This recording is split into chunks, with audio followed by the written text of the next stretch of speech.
하나님이 하십니다. 우리 옆분과 인사합니다. 참 잘 나왔습니다. 큰 은혜 받으시길 바랍니다. 오늘은 스승의 주일 예배로 드립니다. 옛말에 스승의 그림자는 밟지도 말라 하는 이와 같은 말이 있습니다. 그만큼 선생님을 존경한다는 의미죠. 근데 요즘 와서는 스승의 권위가 땅에 떨어졌습니다. 학교 현장에서 보면 학부모가 학교에 와서 학생들이 보는 앞에서 선생님을 폭행하고, 또 학생이 교사에게 폭언을 하고 폭력을 행사하는 경우들이 종종 뉴스에 나오게 됩니다. 그러니까 정말 심각한 문제죠. 국가의 위기 중에서 가장 무섭고 심각한 위기는 바로 교육이 무너진다는 거예요. 교육이 무너지면 국가의 근본이 흔들리게 되는 겁니다. 5월 첫 주에 우리가 어린이 주일 예배를 드리면서 그때 교육의 중요성에 대해서 한번 말씀드린 적이 있어요. 지금 세계에서 제일 우수한 민족을 유대인이라고 합니다. 노벨상의 20-30%가 유대인들이 차지하고 있고, 미국의 200대 재벌 15%가 유대인이고, 미국 변호사의 30%, 미국 법대 교수의 50%, 말로 다 표현할 수는 없어요. 그러니까 미국의 정치, 경제, 문화, 예술 모든 분야에서 탁월한 두각을 나타나고 있는 것이 바로 유대민족입니다. 사실 유대인들은 작은 소수민족이에요. 근데 작은 소수민족이지만은 유대인들이 그렇게 탁월한 능력을 발휘할 수 있었던 이유는 뭐냐? 오직 한 가지, 교육입니다. 유대인들은 부모님을 통해서 인격 교육을 하고, 선생님을 통해서 전문가 교육을 하고, 랍비를 통해서 신앙 교육을 하게 됩니다. 그래서 이 세 가지가 일치가 돼요. 부모님, 선생님, 랍비. 이게 삼위일체가 돼서 각자의 위치에서 자녀들을 가르치게 됩니다. 그래서 그렇게 자녀들, 양육받은 자녀들은 세계 최고의 인재로 성장해 나갈 수 있었던 거예요. 그 밑바탕에는 바로 교육입니다. 특별히 유대인들은 신앙교육을 하는 선생님인 랍비를 존경합니다. 이 랍비라는 표현은 나의 크신 분, 내 주, 이런 표현입니다. 그 랍비들의 가르침을 묶어놓은 책이 뭐냐? 탈무드입니다. 탈무드는 자녀를 가르치는 교과서이며 인생 상담서입니다. 성경 다음으로 가장 많이 읽고 공부하는 책이 바로 탈무드예요. 그 탈무드에 보면 다음과 같은 이야기가 나옵니다. 아버지와 랍비가 노예시장에 팔려갔어요. 노예시장에 팔려갔는데 아들이 찾아와서 두 분 중에 한 사람만을 살 수 있는 돈만 가지고 왔어요. 그 돈을 갖고 아버지를 사든지 랍비를 사든지 해서 그 노예에서 해방시켜야 됩니다. 탈무드에 나오는 얘기예요. 그럼 거기서 누구를 선택해야 되는가? 이게 탈무드에 나오는 질문입니다. 우리는 당연하죠. 누구를 선택하겠습니까? 아버지를 선택하죠. 부모님이니까. 근데 탈무드에는 부모를 선택하라고 이야기하지 않고 놀랍게도 랍비를 선택하라고 이야기합니다. 탈무드에 나오는 내용이에요. 그 랍비를 선택하라고 이야기하면서 그 밑에 글이 나오는데 뭐라고 나오냐면, 부모는 아들에게 생명을 가져다 주신 분이도 소중한 분이지만, 랍비는 그 아들을, 그 인간을 영원한 세계인 하나님 나라로 인도하는 분이다. 그렇기 때문에 랍비를 선택했다고 그렇게 이야기하고 있습니다. 요즘 우리가 사회생활하다 보면 가끔가다 그런 말을 듭니다. 멘토란 단어를 많이 들어요. 저 사람은 나의 멘토다, 멘토라 하는 이와 같은 이야기를 종종 하게 됩니다. 거기서 나온 단어가 멘토링이죠. 멘토링을 우리가 받아야 돼, 멘토링을 해야 된다, 이렇게 나오는데, 이 멘토링이라는 것은 멘토란 사람의 이름에서 나온 언어예요. 멘토링 자체가요. 멘토는 누구냐면 고대 그리스 왕의 친구입니다. 그 왕의 친구가 멘토인데, 이 왕이 전쟁에 출전을 하면서 자기 아들을 가장 믿을 만한 친구 멘토에게 맡기고 전쟁에 출전을 하게 됩니다. 왕이 전쟁터에서 10년 동안 전쟁을 하게 돼요. 결국 승리하고 자기 나라로 돌아오게 되는데, 자기가 맡겨놓은 그 아들이 너무나 훌륭하게 성장해 있었던 거예요. 그 원인을 알고 보니까 친구인 멘토의 역할이 너무 컸다는 겁니다. 그 멘토에게 아들을 맡기고 갔는데, 그 멘토는 왕자에게선 친구고 선생님이고 상담자로, 때로는 아버지로 그를 잘 돌봐주고 잘 인도해 줬다는 거예요. 그래서 그 멘토가 훌륭하게 역할을 잘했기 때문에 자기 아들이 훌륭한 왕으로 성장할 수 있었다는 얘기입니다. 그래서 멘토라는 단어는 한 사람의 인생을 이끌어주는 스승이란 이 단어와 동의어로 사용하게 됩니다. 우리도 삶을 살아가다 보면 멘토가 필요해요. 나 혼자는 이 땅에 살아갈 수가 없습니다. 누군가가 나의 멘토가 돼서 나를 이끌어 가야 됩니다. 신앙 안에서도 멘토가 필요하고 세상적인 삶 속에서도 멘토가 필요하다는 겁니다. 우리는 스승 하면은 일반적으로 선생님을 연상을 해요. 선생님을 연상을 하는데, 비단 학교 선생님만 스승이 아니란 얘기입니다. 우리의 제일 큰 스승은 누구냐? 부모님이고, 두 번째가 친구가 스승일 수도 있고, 직장의 선후배가 스승일 수도 있고, 인생의 선배도 스승일 수가 있습니다. 그러나 정말 빼놓지 말아야 될 좋은 스승은 바로 영적 스승입니다. 교회 안에서 영적 지도자인 목회자를 말하기도 하고, 교사들을 말하기도 하고, 셀 리더, 기관장, 신앙의 모든 선배들이 다 영적인 스승이 됩니다. 그러니까 삶을 살아가다 보면 학교에서도 스승이 필요하고, 인생길에도 스승이 필요하고, 교회에서도 영적인 스승이 필요하다는 얘기예요. 우리가 성경 말씀을 보다 보면 스승의 중요성을 보게 되는 말씀이 성경에 많이 나옵니다.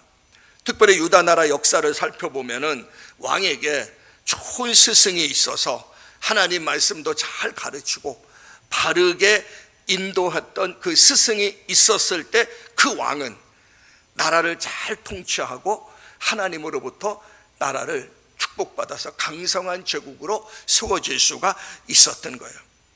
그런데 정반대로 가르치던 선지자나 제사장이나 스승이 세상을 떠날 때, 이 왕은 새롭게 스승을 두지 못하고 하나님의 말씀으로 교훈받고 인도받지 못함으로 결국은 왕은 잘못된 길로 빠진 경우들도 많이 있습니다. 성경 말씀 이렇게 읽다 보면은, 특별히 역대상 24장에 보면 7살의 나이에 천신만고 끝에 왕위에 오른 요아스라는 이와 같은 인물을 보게 됩니다. 이 요아스는 역사 속에서 참 안타깝게도 그의 아버지가 요아스가 아기일 때 세상을 떠나게 됩니다. 요아스의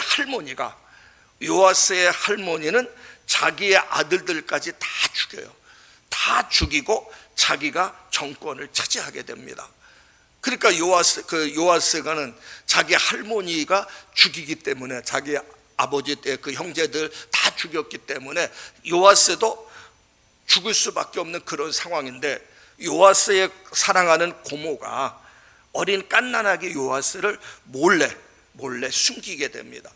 그래서 요아스가 7살 때까지 자기 고모를 통해서 숨어서 이렇게 이제 성장해 나가게 돼요. 7살이 되었을 때 그 당시에 제사장인 여호야다를 중심으로 해서 요아스를 왕위로 세우게 됩니다. 당연히 아버지가 죽었기 때문에 요아스가 왕이 되어야 되는데, 그의 할머니가 왕권을 쟁탈했기 때문에 그 7년 동안 정말 요아스는 고통 가운데 있었지만 7살 되던 해에 여호야다를 중심으로 해서 요아스가 왕위에 이렇게 세워지게 됩니다. 이게 역대상 24장 15절의 말씀입니다. 자, 그리고 요아스가 왕이 된 뒤에 여호야다가 130세가 되어서 세상을 떠나게 됩니다.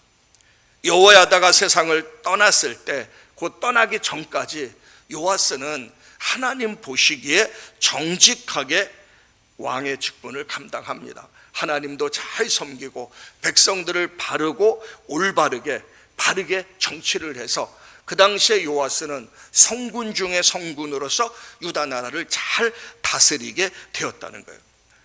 근데 그의 아버지 같은 여호야다 제사장이 이제 나이가 들어서 세상을 떠나게 됩니다.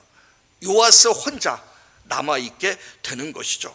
요아스는 물론 나이는 들었지만은 그때까지는 선정을 베푼 왕이었지만은 그를 아버지와 같은 그의 좋은 스승이었던 여호야다가 세상을 떠남으로 말미암아 그 이후에 요아스의 삶은 완전히 정반대의 삶으로 전락해 버리게 됩니다. 그의 아버지와 스승이었던 여호야다가 살아있을 때는 그 여호야다의 가르침을 받아서 바른 길로 갔지만은 여호야다가 죽고 난 뒤에 또 다른 스승을 모시지 못했다는 거예요. 요아스의 마음속에는 여호야다의 가르침을 벗어나서 이제는 자기도 어느 정도 나이가 있으니까 자기 맘대로 나라를 통치하고 싶었던 겁니다. 그렇게 독립적으로 자기 마음대로 무엇을 하려고 할 때 그의 마음속에 미혹하는 미혹자가 등장을 해요. 왕의 마음이 흔들리는 걸 알고선 미혹자가 등장을 해서 왕의 마음을 뒤집어 놓기 시작합니다. 요아스가 여호야다의 장례식을 다 마치고 난 뒤에 그 미혹자들이 바로 요아스를 미혹하기 시작해요. 이것이 역대하 24장 17절 18절입니다. 저 말씀 우리 같이 한번 읽습니다. 시작. 여호야다가 죽은 후에 유다 방백들이 와서 왕에게 절하매 왕이 그들의 말을 듣고 그의 조상들의 하나님 여호와의 전을 버리고 아세라 목상과 우상을 섬겼으므로 그 죄로 말미암아 유다와 죄로. 자, 저 말씀을 보시면 유다 방백들이 와서 왕에게 절하며 왕이 그들의 말을 듣고, 그들의 말이 뭡니까? 이제는 왕도 성인이 되었으니까는 뭐 또 다른 스승 필요 없으니까 왕이 소신껏 정치를 하십시오 하면서 여호야다의 가르침을 벗어나서 왕 마음대로 하라고 미혹자가 등장해서 미혹을 하는 겁니다. 그래서 요아스 왕이 자기 마음대로 정치를 하다 보니까 편한 거예요. 그래서 하나님을 버리고 우상을 섬기면서 나름대로 정치를 하기 시작하는 겁니다. 이때 하나님께서 선지자를 보내셔요. 선지자를 보내셔서 요아스를 깨닫게 하십니다. 자네가 지금 하는 것은 잘못된 길이고 그렇게 하면 안 된다고 선지자를 통해서 깨닫게 하셔요. 그런데 요아스는 그 말을 듣지 않아요. 우리가 신앙생활하면서 정말 중요한 것은 내 마음이 굳어지면 누가 옆에서 아무리 좋은 소리 해도 귀가 닫히게 됩니다. 귀가 닫히는 그 순간 그 길은 멸망의 길로 가는 거예요. 귀가 열리는 것이 바로 축복입니다. 우리가 종종 그런 경우가 있죠. 신앙생활하는 과정 속에서 옆에서 셀리더가 그래요. 집사님 기도해야 돼, 주일 빠지지 말고 예배 잘 드려야 돼, 이렇게 옆에서 막 이야기를 합니다. 처음에는 그 얘기를 들을 때 아 맞아 하면서 그 얘기에 순종하며 움직여요. 근데 계속 옆에서 그런 얘기를 하면은 그게 귀찮은 거예요. 잔소리처럼 들리는 겁니다. 그 소리 듣자고 그냥 편하게 내가 알아서 신앙생활하면 좋은데 뭔 잔소리가 그렇게 심하냐고 하면서 안 들으려고 해요. 근데 안 듣는 그 순간부터 나는 망하는 거예요. 사람들이 대형교회를 찾습니다. 대형교회를 찾는 이유 중에 하나가 뭔지 아십니까? 편하게 신앙생활하길 원해서 그래요. 교회 주일 안 나와도 간섭 없고 내가 원하는 대로 편하게 자유롭게 신앙생활하길 원한다는 거예요. 왜냐하면 작은 교회 나오면은 안 나오면 바로 눈에 띄지 않습니까? 그럼 또 누군가가 연락이 와요, 전화가 와요. 근데 큰 교회 가서 예배를 드리다 보면 그런 게 없어요. 나가도 그만, 안 나가도 그만. 시간 되면 나가고 시간 되지 않으면 안 나가고 내 마음이에요. 자유롭게 간섭 없이. 그것이 올바른 길이 아니고 그것이 잘못된 길임에도 불구하고 사람들은 그렇게 생각하지 않아요. 오늘 요아스가 바로 그 함정에 빠진 겁니다. 여호야다 제사장이 있을 때는 여호야다 제사장이 계속 요아스에게 잔소리했겠죠. 물론 잔소리로 받아들이는 사람이 잔소리고 그것을 자기를 살리는 길이고 바른 길로 인도하길 원하는 귀한 하나님의 메시지라고 받아들이는 사람은 그 메시지가 생명이고 좋은 것이에요. 근데 여호야다가 살아 계셨을 때 여호야다가 계속 요아스 왕에게 아마 권면하고 가르쳤을 겁니다. 왕이시오, 하나님이 나라의 통치자입니다. 하나님을 잘 섬겨야 됩니다. 우상을 섬기면 안 됩니다. 수없이 가르쳤을 거예요. 그러니까 요아스는 그 가르침대로 하나님 잘 섬기고 잘못된 길로 가지 않아요. 그러니까 하나님께서 그 나라를 축복해 주세요. 나라가 부강해지고 점점 나라는 강성해지고, 그래서 요아스도 성군 중에 성군으로 인정받는 위치에까지 오르게 됩니다. 자, 그런데 여호야다가 세상을 딱 떠나게 됩니다. 또 다른 스승이 필요한데, 이제 그 여호야다의 가르침이 물론 옳은 것이지만은 하도 그 얘기를 들으니까 이제는 자기 마음대로 무엇을 하고 싶은 거예요. 그래서 요아스는 새로운 스승을 두지를 않았어요. 그럴 때 방백들이 와서 옆에서 계속 합니다.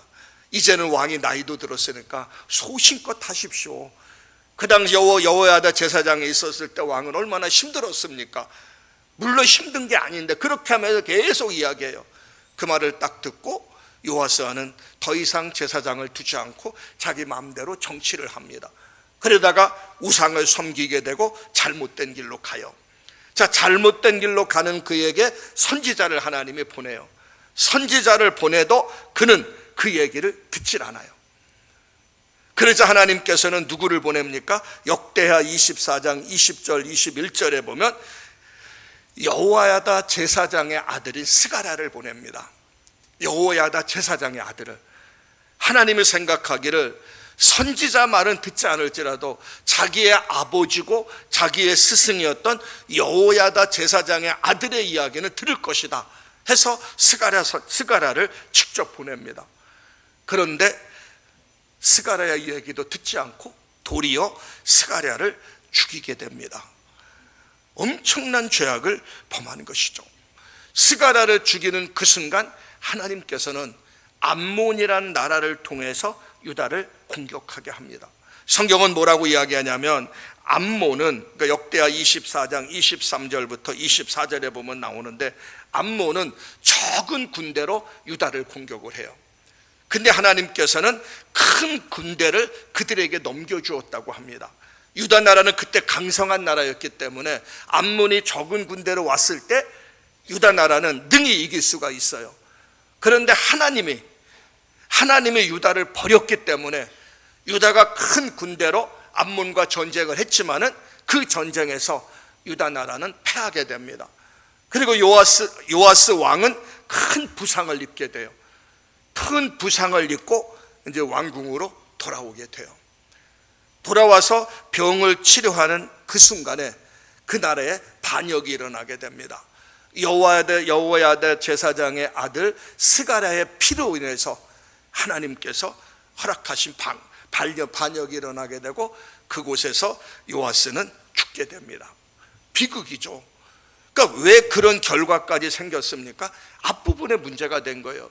좋은 스승의 얘기를 듣고 그 얘기를 따를 때는 아무 문제가 없었는데 스승의 얘기를 듣지 않고 자기 마음대로 하려고 하다가 결국은 이런 문제가 생긴 겁니다. 오늘 우리도 마찬가지입니다. 우리가 신앙생활하다 보면 좀 더 자유롭게 하고 싶어 해요. 누군가가 간섭하지 않고 내 마음대로 신앙생활 하길 원합니다. 목회자가 간섭하는 것도 싫고 셀리더가 간섭하는 것도 싫고 옆에서 누구 신앙의 선배가 간섭하는 것도 싫어요. 그러면서 뭐라고 이야기합니까? 편한 대로 내 마음대로 내가 알아서 할 것이다. 내 마음대로 할 것이니까는 그냥 놔둬라. 내가 알아서 하겠다. 이렇게 이야기합니다. 근데 그 말이 옳은 말이 아니라는 것을 우리가 알아야 돼요. 왜 그런지 아십니까? 신앙생활은 세상 일과는 근본적으로 달라요. 세상 일은 내가 하고 싶으면 하고 안 하고 싶으면 안 해도 돼요. 또 무슨 일을 하다가 그냥 포기하면 그냥 포기한 거로 끝나면 됩니다. 근데 신앙은 안 그래요. 신앙생활은 영적인 생명이에요. 포기하면 지옥 가는 거고 끝까지 붙잡아야 천국 가서 영원한 삶을 사는 겁니다. 영적인 생명이기 때문에 포기하면 안 되고 절대 넘어지면 안 되고 승리해야 되는 것이 바로 신앙생활이에요. 그리고 대적마귀가 너의 대적마귀가 우는 사자와 같이 두루다니며 삼킬 자를 찾고 있다고 분명히 말씀하고 있습니다. 내 힘으로, 내 열심으로 하려고 해도 마귀가 가만 안 둬요. 대적마귀라고 이야기했고, 우는 사자와 같이 두루다니며 삼킬 자를 찾고 있다고 이야기합니다. 넘어뜨리려고, 하나님으로부터 멀어지게 하려고, 타락하게 만들려고 마귀는 오늘도 찾고 있어요. 그런데 어떻게 혼자 신앙생활 할 수 있습니까? 좋은 스승이 필요한 거예요. 옆에서 나를 붙잡아주고 격려해 줄 수 있는 사람이 필요하다는 겁니다. 나는 잘못된 길로 넘어질 수도 있고 믿음은 떨어질 수 있어요. 그때 옆에서 그렇게 하면 안 된다고, 기도해야 된다고, 예배 자리 빠지면 안 된다고, 하나님 앞에 올바로 서야 된다고, 누구의 말 한마디 때문에 시험을 받았어요. 가만 놔두면 그 시험을 더 들어봐요. 시험 받은 상태 가만히 놔두면요, 내가 시험 받은 마귀가 딱 여기서 더 나락으로 빠뜨려 버리걸랑요. 그런 사람이 시험 받았을 때 왜 시험 받냐고, 말 때문에 시험 받지 말라고, 일어나라고, 나도 그렇지만 난 이렇게 해서 이겼다고 하면서 옆에서 누군가가 나를 붙잡아주고 격려한다면 나는 쉽게 일어날 수가 있어요. 그렇게 스승이 필요한 겁니다. 만약에 스승이 없고 누구의 가르침을 받지 않고 자유롭게 신앙생활 하다 보면 우리 속에 몇 가지 증세가 나타납니다. 첫 번째 증세는 나태와 안일에 빠지게 돼요. 옆에서 누군가 잔소리하고 뭘 해야 되지 가만 놔두면 나태와 안일에 빠지게 됩니다. 우리의 육신은요, 좀 더 쉬길 원해요. 좀 더 편안하길 원합니다. 육신은 원래 그래요. 그러니까 육을 쳐서 이겨야 되는데 가만 놔두면 나태와 안일에 빠지기 쉽습니다. 제가 언젠가 그 말을 드린 적이 있어요. 우리 교단 교회 중에 한 교회가 개척교회인데 교회가 급성장했어요. 한 80명까지 막 교회가 너무 성장했어요. 너무 성장했는데 이제 성장의 비결은 뭐냐면 저녁기도예요. 저녁기도. 이 교회가 개척한 순간부터 365일 저녁기도를 했어요. 그래서 성장해서 한 3년 됐는데 80명으로 성장하니까 너무나 교회가 막 크게 성장하니까 우리 교단에서도 개척 모범 사례라고 하면서 발표를 했어요. 근데 다른 건 없어. 하나님 앞에 무릎 꿇은 것밖에 없어요. 자, 80명 정도 되니까 교회에서 뭐가 셌습니까? 기관을 만들었어요. 남녀 전도회 만들고 임원들을 딱 세웠어요. 그래서 이제 교회가 성장해 나가는데 하루는 기관장이 전화가 왔어요. 목사님, 잠깐 만나서 이야기해도 좋습니까? 그래서 그러자고. 그래서 아니 교회 말고 그 당시엔 다방이었어요. 다방에서 만나서 이야기하자고. 그래서 이 기관장이 목사님을 다방에서 만났는데 기관장만 나온 게 아니라 기관 임원들에서 한 5명이 모여 있더라고요. 그래서 왜 그러냐고 그랬더니 기관장이 그렇게 이야기합니다. 우리가 교회가 개척하고 여기 단계까지 왔는데 너무 우리가 바쁘고 열심히 나왔습니다. 이제 우리가 한 달 정도만 쉬었으면 좋겠어요. 저녁기도 쉬고 한 달 지나고 나면은 다시 하면 되지 않습니까? 근데 목사님도 그때 이제 3년 이상 막 했기 때문에 좀 피곤한 거예요. 저녁마다 교회에서 기도하는 게. 그러니까 그 집사님 얘기를 듣고 그렇게 하자고. 우리가 한 달 쉬고 나서 지금 다시 열심히 하면 되지 않냐고 한 달 쉬었어요. 한 달 지나고 그 다음 달부터 하려고 하는데 안 되는 거예요. 이미 나태와 안일에 딱 빠져버린 겁니다. 다시 힘을 얻을까 안 돼요. 그래서 그때부터 지금까지 안 돼요. 몇 년, 20년이 넘었어요. 안 돼요. 교회는 80명 내던 교회니 30명으로 팍 줄어들었고 그 목사님도 은퇴하십니다. 성장의 탄력을 딱 끊어버렸어요. 이유는 뭡니까? 딱 한 가지, 좀 쉬자. 그러니까 인간의 육신이 그런 거예요. 육신은 나태와 안일에 빠지기가 쉬워요. 그래서 성경은 정신을 차리고 근신하여 깨어 기도하라고 말씀하는 거예요. 여러분 신앙생활도 마찬가지. 열심히 기도하는 사람이 쉬어보세요. 다시 기도의 동력이 옵니까? 안 와요. 언제 기도의 동력이 옵니까? 삶의 위기가 올 때, 문제가 생길 때, 그때 비로소 하나님 찾아요. 그래도 이미 동력은 약화됐기 때문에 힘들어요. 첫 번째 나타나는 현상이 나태와 안일에 빠지게 됩니다. 두 번째 나타나는 현상은 잘못된 소리에 귀가 열리게 돼요. 쉽게 열려요. 왜냐하면 사람이 이제 스승의 가르침을 안 듣고 스스로 무엇을 하려고 할 때 아까 요아스 왕도 잘못된 소리에 귀가 열렸고 선지자의 책망의 소리에는 귀가 닫혔지 않습니까? 우리도 마찬가지예요. 올바른 소리, 진리의 소리엔 귀가 닫히고, 잘못된, 야, 좀 편하게 신앙생활해. 뭐 그렇게 열심히 신앙생활하냐. 기도 좀 적당히 하고 좀 적당히 놀러도 다니고 그래야지. 그게 신앙생활이지. 왜 신앙생활을 이렇게 얼검해서 하느냐고 옆에서 얘기하면 쉽게 열려요. 쉽게 열려서, 그래, 네 말이 맞아, 내가 이제껏 열심히 했지, 좀 기도도 쉬고 저녁 기도도 쉬고 새벽도 좀 쉬고 좀 편하게 신앙생활, 그러면서 쉽게 유혹에 넘어갑니다. 그러면서 잘못된 소리에 쉽게 귀가 열리면서 유혹에 넘어가요. 그가 원하는데 취미생활도 해야지, 뭐도 해야지. 그러다 보니까 취미생활에 빠지다 보니까 어떤 현상이 나옵니까? 신앙생활이 멀어지기 시작해요. 그러다 결국은 영원한 타락의 길로 빠지게 되는 겁니다. 지금 제가 한 얘기가 우리의 신앙생활 속에서 실제 일어나는 현상들이에요. 사단은 우리가 혼자 있을 때 우리를 노리고 공격을 합니다. 그래서 반드시 우리에게는 옆에서 누군가가 나와 함께하는 스승이 필요하고 동역자가 필요하다는 거예요. 내가 더 나가서 어떤 현상까지 생기냐면, 내가 정말 힘들고 어려울 때 누군가의 도움을 받을 수가 없어요. 이미요. 그런 단계까지 빠지게 됩니다. 왜? 내 주에는 나 혼자 있으니까. 오늘 말씀 꼭 기억하면서, 오늘 본문의 요아스는 여호야다 제사장의 영향력을 벗어나고자 한 그 순간부터 그는 결국은 하나님으로부터 벗어나게 되고, 그는 결국은 멸망받은 것처럼 늘 내 주변에 정말 좋은 스승을 두고 좋은 관계를 맺으면서 믿음으로 신앙생활 하시기를 주의 이름으로 축원합니다. 오늘 본문 17절 말씀을 한번 보겠습니다. 17절 말씀 우리 같이 한번 읽습니다. 시작.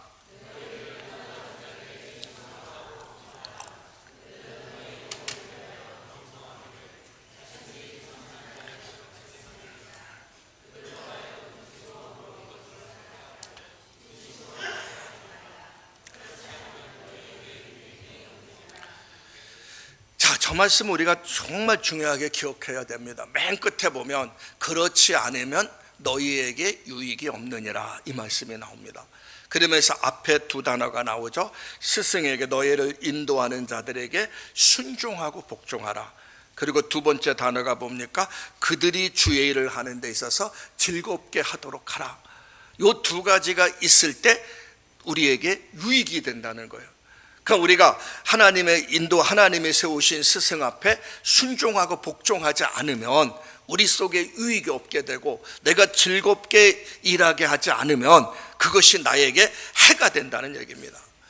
인생에 있어서 가장 큰 축복은 만남의 축복입니다. 누구와 만나냐가 참 중요해요. 어떤 스승을 만나냐가 참 중요합니다. 그래서 부모들은 늘 기도해야 될 것이 자녀들의 만남의 복을 위해 기도해야 됩니다. 하나님, 내 자녀들이 좋은 스승을 만나고 좋은 친구를 만나고 좋은 멘토를 만나게 해 주옵소서 기도해야 됩니다. 왜냐하면 누구와 만나냐에 따라서 인생 자체의 운명이 바뀌어지는 거예요. 공부만 잘하는 게 중요한 것이 아닙니다. 왜? 우리는 사회적 동물이기 때문에 이 신앙생활하고 삶을 살아가면서 좋은 만남을 통해서 우리는 아름답게 신앙이, 그 삶이 이루어질 수가 있기 때문에 그렇습니다. 특별히 신앙생활하는 우리에게는 좋은 영적 스승을 만나는 것도 축복입니다. 그것을 오늘 성경은 이야기하고 있는 것이에요. 자, 그런데 하나님이 세우신 영적 스승 앞에 우리가 해야 될 일이 있어요. 17절 상반절에 보면 너희를 인도하는 자들에게 순종하고 복종하라, 이 단어입니다. 순종이란 단어가 있고 복종이란 단어가 있어요. 우리는 순종이란 단어를 수없이 교회에서 들어요. 주의 말씀에 순종하십시오, 주의 종에게 순종하십시오. 순종이란 얘기를 수없이 많이 들어요. 그래서 순종하며 말씀을 듣고 따르는 것이다 알아요. 근데 그 순종이란 단어 뒤에 따라오는 단어가 있어요. 복종이란 단어가 따라옵니다. 이 말이 두 가지 같이 쓰여진 데는 이유가 있어요. 존 비비어 목사님이 쓴 순종이란 책에 보면 순종과 복종은 같은 말 같지만은 의미가 다르다고 이야기합니다. 이 순종이란 단어는 권위에 반응하는 행동의 문제고, 복종이란 단어는 권위에 대한 태도의 문제란 얘기입니다. 마지 못해서 행동하는 것, 이게 순종이에요. 복종은 뭐냐 하면 즐겁고 기쁜 마음으로 순종하는 것, 이게 바로 복종입니다. 성경은 즐겨 순종하는 자에게 복이 있다고 이야기했지, 그냥 순종하는 자에게 복이 있다고 이야기하지 않아요. 그러니까 우리는 스승은 하나님이 세우셨고 좋은 만남이 가장 큰 축복의 길이기 때문에 이 만남 가운데서 순종하고 복종하는 그런 신앙생활을 해야 된다는 겁니다. 마지못해 의무적으로 하는 것이 아니라 즐거운 마음으로, 감사하는 마음으로 우리는 하나님 앞에 순종하며 복종하는 삶을 살아가야 되는 것이에요. 이게 왜 중요하냐면요, 하나님이 세우신 질서가 있고 권위자가 있는데 이 질서와 권위자를 통해서 하나님이 축복을 하셔요.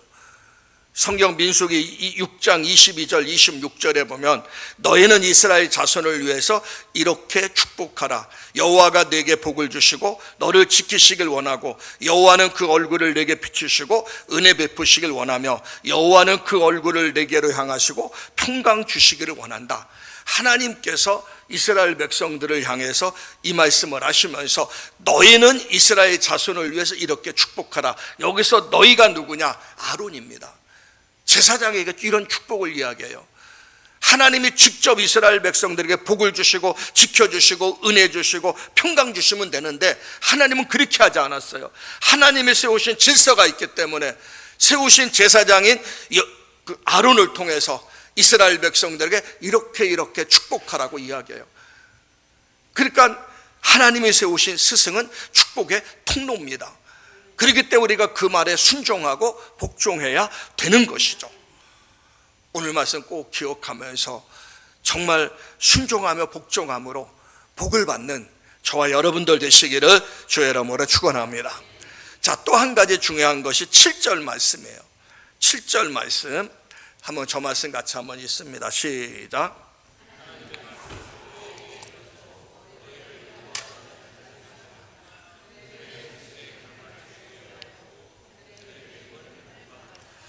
자, 저 말씀에서 가장 중요한 것은 스승이 먼저 하나님의 말씀 앞에 바로 서야 됩니다. 저 말씀에 보면 그 말씀이 나오죠. 그들의 행실을 결말을 주의하여 보고 그들의 믿음을 본받으라, 이렇게 이야기합니다. 스승의 믿음을 본받으라는 얘기예요. 가르치는 자, 스승은 하나님의 말씀을 가르치는 자인데 하나님의 말씀을 가르치기 이전에 스승이 먼저 하나님의 말씀 앞에 바로 서야 됩니다. 그래서 하나님 말씀 앞에 바로 서서 움직여 나갈 때 가르침을 받는 사람들이 스승의 믿음과 행동을 본받으면서 따라가게 되어 있다는 얘기예요. 그게 바로 믿음을 본받으라는 얘기입니다. 스승은 말과 행동이 다르면 안 됩니다. 말과 행동이 다르면 올바른 스승이 될 수가 없어요. 지도자는 말과 행실이 일치해야 됩니다. 말과 행실이 일치하지 않을 때 예수님은 그런 사람들을 바리새인이라고 이야기했고, 사복음서에 보면 책망하면서 외식하는 자들아, 소경에 소경을 인도한다고 하면서 바리새인을 책망하지 않습니까? 그들은 말과 행동이 달랐걸요. 가르치기는 잘하는데 행동은 엉망이었걸요. 하나님이 우리에게 원하는 것은 훌륭한 스승은 화려한 경력이 아닙니다. 화려한 스펙이 있는 것이 아니에요. 얼마나 하나님 말씀 앞에 바로 서서 말씀을 무겁게 받아들이고 말씀대로 사느냐가 중요합니다. 그러니까 스승이 말씀 앞에 바로 섰을 때 스승들의 모습을 보면서 제자들이 따라가게 되는 거예요. 우리가 앞에 서두에서 유대인에 대한 이야기를 했어요. 유대인들은 그 랍비 교육이 있고 뭐 선생님을 통한 교육이 있고 또 부모를 통한 교육이 있다고 말씀드렸어요. 근데 여기서 우리가 놓치지 말아야 될 게 있습니다. 우리 시중에 가보면 유대인의 교육 방식이라는 책들이 많이 나와요. 근데 그 책만 읽고서는요, 그대로 하면 아무것도 되는 게 없어요. 왜냐하면 유대인의 교육 방식의 핵심이 뭐냐 하면 모방 교육입니다. 부모가 신앙의 본을 보여요.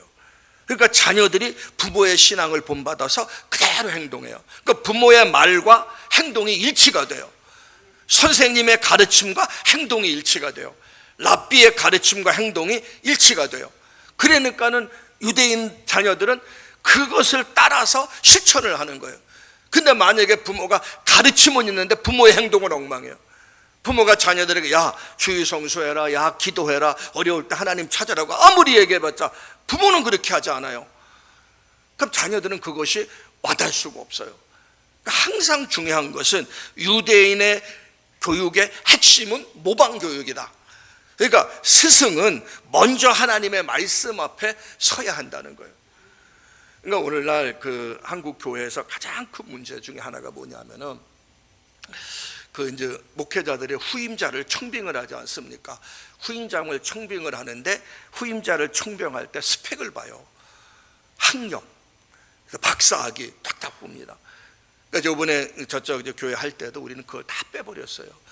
학력이 중요한 게 아니고 그 사람이 얼마나 하나님 말씀 앞에 바로 서서 진실하게 하느냐가 중요한 것이, 박사학위 받고 정말 그런 데서 있다고 해서 그 사람이 올바른 것이 아니다. 정말 중요한 것은 학력이나 외모에서 나오는 것이 아니고 지도자의 권위는 하나님의 말씀 앞에 그가 얼마나 바로 서고 바르게 믿음의 길을 걸어가느냐, 그것이 중요하다는 거예요. 스승은 먼저 말씀 앞에 바로 서야 됩니다. 우리가 행복 모임을 하면서 셀 리더들에게 계속해요. 셀 리더가 기도하십시오, 기도하십시오 하는 이유가 뭔지 아십니까? 셀 리더가 기도하지 않으면 셀 식구도 기도할 수가 없어요. 지도자가 움직이지 않으면, 권사님들이 기도하지 않으면, 안수 집사들이 기도하지 않으면 누가 기도하겠습니까? 항상 지도자들은 본이 돼야 됩니다. 말씀의, 신앙의, 행동의 본이 되시기를 주의 이름으로 축원합니다. 자, 세 번째입니다. 17절 말씀이에요. 17절 저 말씀 같이 있습니다. 시작. 그들은 너의 영혼을 위하여 경성하기를 자신들이 청산할 자인 것 같지 않으니라. 그들로 하여금 즐거움으로 이것을 하게 하고 근심으로 하게 하지 말라. 그렇지 않으면 너에게 유익이 없으리라. 자, 제자들은 스승이 즐겁게 일하도록 해야 됩니다. 좀 말해서 중요한 것이 그들은 너의 영혼을 위하여 경성하기를, 경성이라는 것은 잠들지 않고 깨어 살피다는 것이고 주의 깊게 돌본다는 얘기입니다. 스승은 너의 영혼들을 위해서 주의 깊게 돌보며 잠들지 않고 깨어서 살핀다는 거예요. 왜? 하나님 앞에 심판받기 때문에, 하나님이 맡긴 영혼이기 때문에 자신들이 청산할 자일 것 같이 하나님 앞에 반드시 거기에 합당한 심판이 있기 때문에 스승은 깨어서 정신을 차리고 하나님께서 맡겨준 영혼들을 돌봐야 된다는 거예요. 그게 의무란 얘기입니다. 그렇게 돌봐야 하기 때문에 그들이 하나님의 일을 할 때 즐겁게 할 수 있도록 해야 된다는 거예요. 근심으로 하게 하면 그것이 결국은 나에게 유익이 된다는 얘기입니다. 지도자는, 스승은 영혼의 문제를 책임진 사람이기 때문에 그 영혼이 하나님 앞에 아름답게 서서 하나님 앞에 정말 하나님 나라 가는 데까지 올바로 인도해야 되기 때문에 스승은 늘 이렇게 깨어서 적극적으로 돌보기 때문에 그들이 일하는데 근심 가운데 하지 말도록 해야 된다는 겁니다. 제가 이 말씀을 쭉 묵상하면서 그럼 도대체 근심 가운데 일하지 말게 하는 게 뭘까? 즐거움으로 일하게 하는 것이 뭘까? 이 생각을 하면서 묵상을 했어요. 물론 여러 가지가 있어요. 어떨 때 즐겁게 일하고 어떨 때 근심으로 일하는가, 몇 가지가 정리가 되더라고요. 첫째는 뭐냐면 하나님 말씀 앞에 순종할 때, 하나님 말씀 앞에 순종할 때 즐겁게 일을 하게 돼요. 자, 교회에서는 신방이라는 것이 있어요. 신방 가서 이렇게 하면서 집사님 가정에 이런 있으나 집사님 내일부터 꼭 기도하세요, 그렇게 얘기했어요.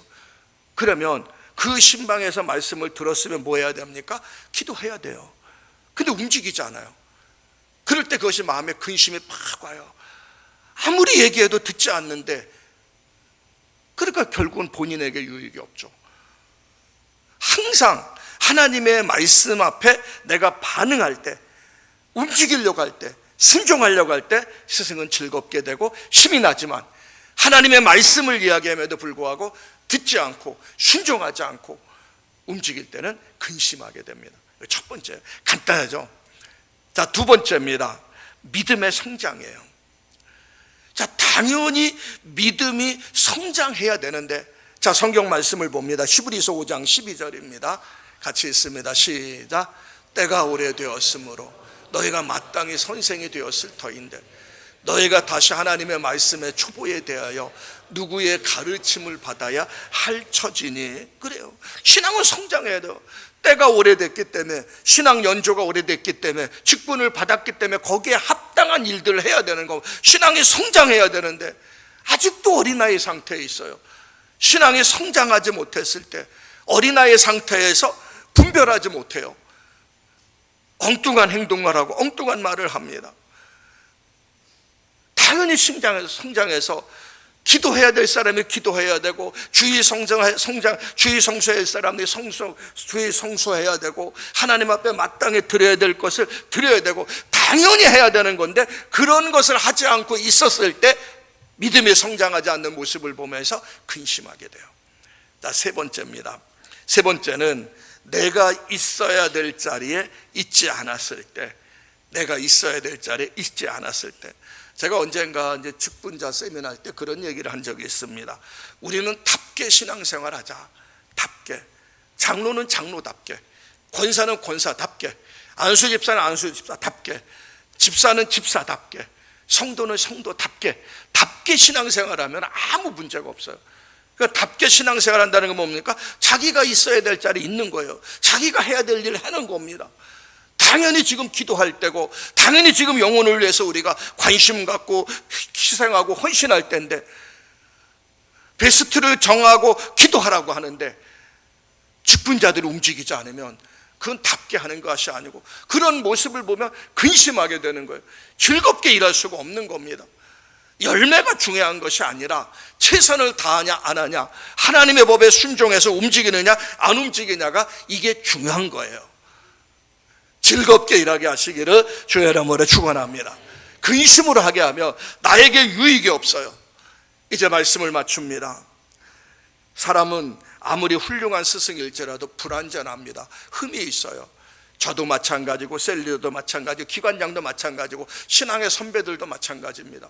그렇기 때문에 우리는 단점을 보면 한없이 단점이 보이게 되지만, 장점을 보면 한없이 좋은 점을 봅니다. 그 교회 안에서 스승된 사람들도 많이 있지만은 우리의 진짜 영원한 스승은 예수 그리스도예요. 오늘 8절 말씀에 보면 예수 그리스도는 어제나 오늘이나 영원토록 동일하시다. 변함없는 스승은 예수 그리스도예요. 그러니까 우리가 닮아가고 따라가야 될 대상은 예수 그리스도입니다. 예수 그리스도의 성품을 따라가고 예수 그리스도를 닮아가는 저와 여러분들이 되셔야 되고, 하나님의 세우신 권위자인 스승들은 먼저 하나님 앞에 바로 서서 말씀과 행함에 본을 보이고, 제자들은 스승의 권위를 인정하고 순종하며 따라감으로 진정한 복을 받는 귀한 신앙생활 하시기를 주의 이름으로 축원합니다.